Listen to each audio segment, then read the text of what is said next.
kind of records dating back kind of millions and millions of years, which showed that they actually created the first humans in a laboratory, and so the eye was actually designed by them. That would be. So where did the aliens come from in that case? Because you can't give an answer in terms of a miracle. If you give an answer in terms of miracle, you're not doing science, you're doing theology. Yeah, but like you asked, come up with an explanation that would disprove that the human eye came about by natural but selection. and this is where the caveat comes in.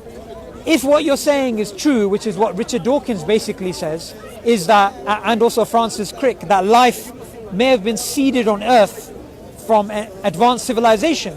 And when they were pressed about where the advanced civilization came from, they said via natural Darwinian means. So regardless of even if they designed it in a lab, they themselves came via Darwinian means, meaning overall it's still Darwinism and Darwinism's true. If you want to consider like indirect Darwinism as in that way. I'm not making up words. This is what they say. This is why, according to them, Darwinism is absolute. It's just there. It's just all prevailing. Even if there was aliens, they came via Darwinism. What you need to do. Do you see why Karl Popper had a problem with Darwinism now? I'd say that maybe he had a problem with it entirely, or maybe he had a problem with like he considered it to be a religion. Well, and he was an atheist. But I think there's certain thinking that you can do that can be good thinking or bad thinking when it comes to evolution. Like last time we talked about kind of evolutionary theory predicting whether men would abuse their adopted or step sons. Social Darwinism. More than their biological daughters. Which is what Darwinism predicts. Yeah, they predicted it, then they tested that hypothesis, and they found that, the rate of abuse was 100 times greater for non-blood children. Right. And so that's an example. But you and me, we both know of examples of people that take care of people that they're not related to more than people that they're related to. Yeah. Right? And so that would be and what Darwinists do is, rather than take that as an example and say Darwinism is false, they come up with an ad hoc explanation. They say it's an evolutionary byproduct. They'd say that like, well, the general trend of the overall population is as evolution would predict, and there is variation within it. No, but you have to understand. If I say general relativity works everywhere, and it works on the Andromeda Galaxy, it works on Mars, it works on Pluto, but it doesn't work on a Sunday in Speaker's Corner in 2017 in May, you'd say, what's wrong with you? How are you making an exception? So when it comes to Darwinism, you can't say, well, it's generally correct in these things. It has to be correct overall. And the problem is, when it's shown to be not correct, there's always an ad hoc explanation, which is why people like David Stove, who's another philosopher, atheist philosopher of science, he says, rather than blaming the theory, Darwinists blame the fact. They blame the observations. No, because the reason why I don't think... Do you not find it strange that Darwinism is the only theory in the history of science which has been critiqued by philosophers of science who are atheists as a religion? No other theory in science. Doesn't it go to show you that there's something going on, that this is more than just science? Yeah, I'd say that there can be pitfalls with it, and there can be bad science that you can do with it. But on the example particularly of kind of child abuse, you wouldn't say that Darwinism is disproved just because kind of there are some people who treat their children better. What Karl Popper complained about is that any example of Darwinism's predictions being false always have an ad hoc explanation. So they say, for example, that human beings, we should all of our sociological aspects of our behavior should be to help us survive and reproduce, which is why some Darwinian biologists and philosophers, they speak about how rape is a evolutionary mechanism for the losers who are trying to pass on their genes.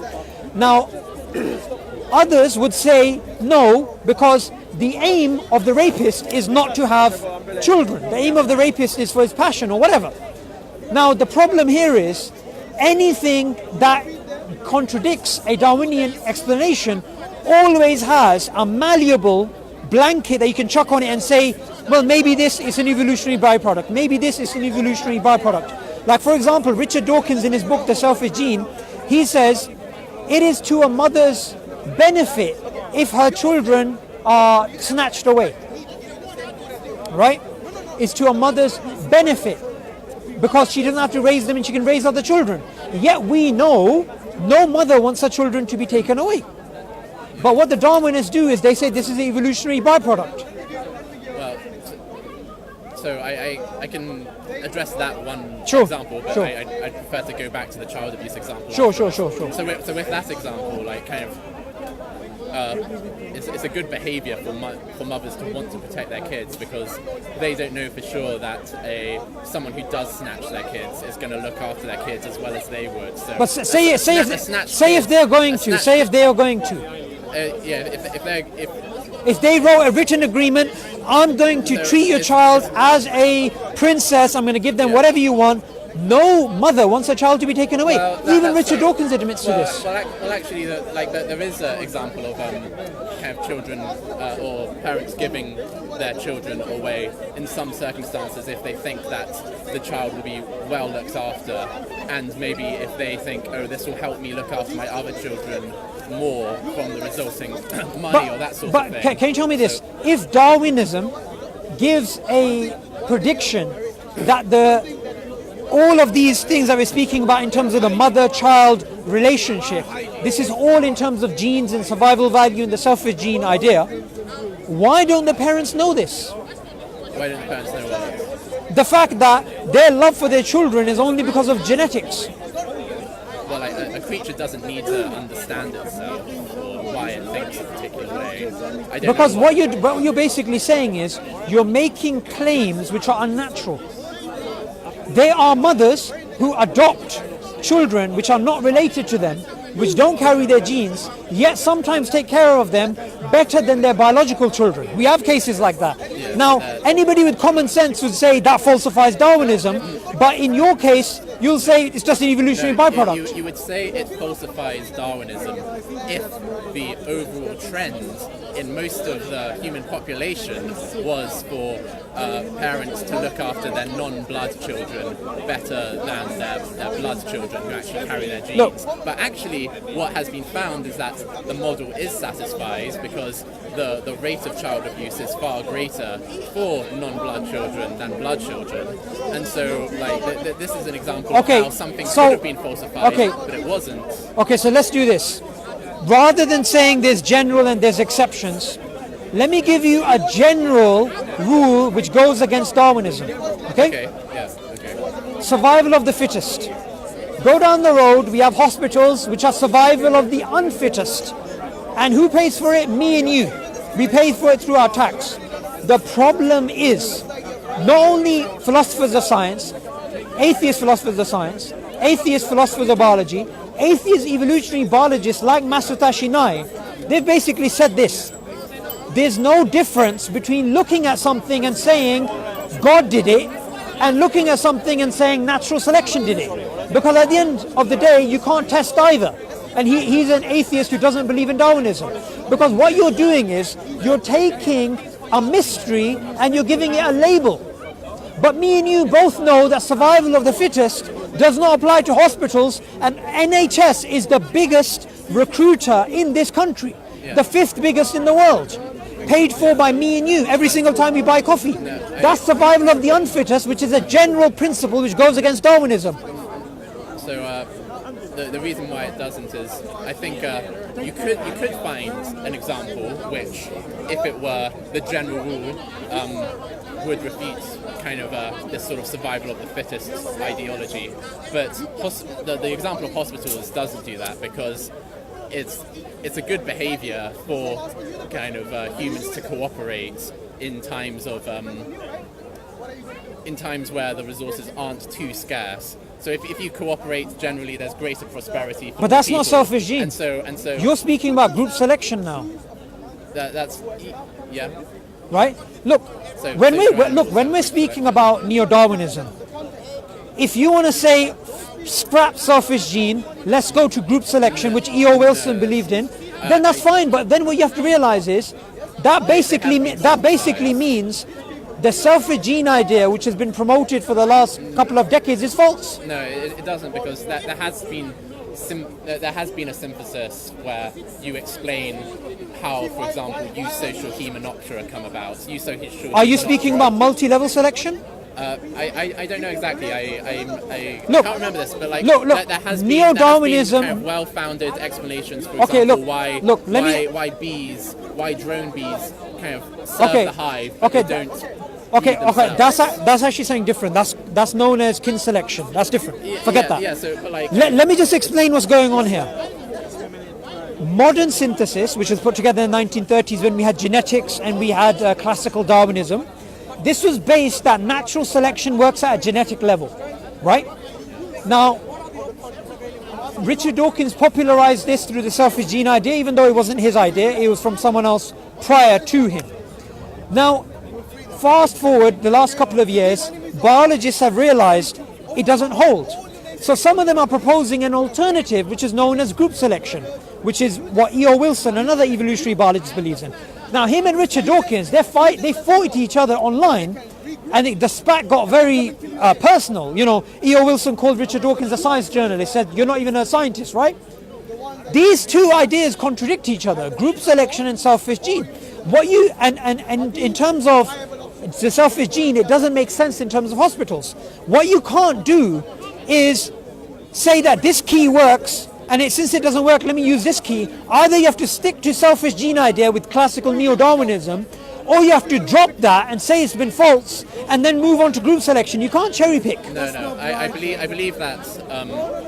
believe that the work has been done to show that social behaviour can be evolved at a genetic level, and I'm not familiar with that kind of that's known as sociobiology, right? I'm not Right. sure. That's a subfield in biology. The problem with that field is there are many philosophers of science and evolutionary biologists who are saying it's total nonsense. I'm not sure if that's true or not. Okay, so let me just give you an example. Philosopher of biology, his name is John Wilkins, he's an atheist. He researches this particular idea of where they try to explain human behavior in terms of the genetic value, survival and reproduction. And he critiques it. Likewise, David Stove, and we have even Dennis Noble from Oxford University.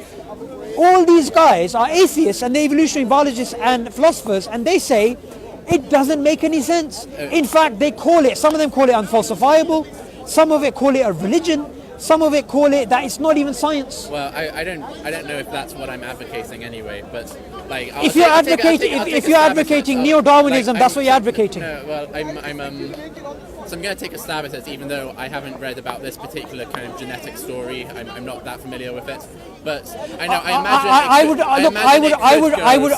I would suggest you do your research before we speak about it, because what's going to happen is you're going to be not defending Darwinism. You're going to be defending something which is not even Darwinism. Well, tell me what the problem with this would be.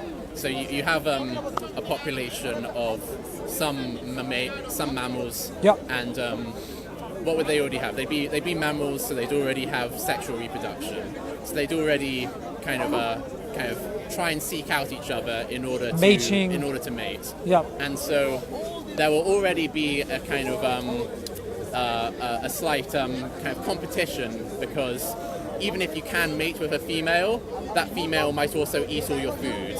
So there's already going to be an incentive for this species of mammals to start developing. There's already kind of a biological incentive to develop a kind of behavioral protocol, for example. So yeah. if like a gene arises which has the effect, this gene has the behavioral effect that the animal isn't automatically aggressive to any similar mammal it sees. It, in fact, actually checks first whether it's a female or whether it's a male to decide whether it's going to be aggressive or not. So it decides whether the female is on heat or in season, whether you can breed with the female. That would decide. And based on that kind of very simple behavioral protocol, the fitness would increase, and that mammal would start passing on its genes. So like that and through kind of further development of these kind of behavioral protocols, that can lead and the broad behavioral protocol would end up being like kind of cooperate in situations where there's enough resources and it's kind of good, and then if there's not enough resources, like don't cooperate. Okay, so what you've explained there is perfectly consistent with kin selection and reciprocal altruism, right? Both of these, and also like just genetic no, development. These are genetic theories. Yeah. Kin selection and reciprocal altruism, they're genetic theories based on the alpha gene. So in terms of what you've said so far, it makes perfect sense. But if one of those mammals decides to help a mammal which it is distantly related to, rather than helping something which is closely related to, it falls outside of the remit of kin selection, and it falls outside of the remit of reciprocal altruism, say because it doesn't benefit, then that, your example falls apart. I'd agree that it would fall apart if in general the species behaved that way.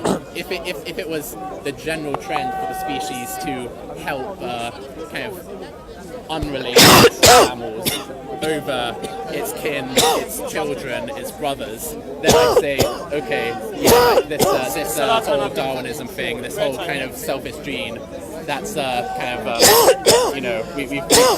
it's fallen out of favour. We've got really strong evidence against it. And I'd agree that would be strong evidence against it, but I don't think the hospital example is. Well, the hospital example gives you the inverse situation to what you were speaking about before. Rather than it being an exception, the general becomes into the rule. Yeah, because the general... So the exception becomes into the rule, sorry. So where you have the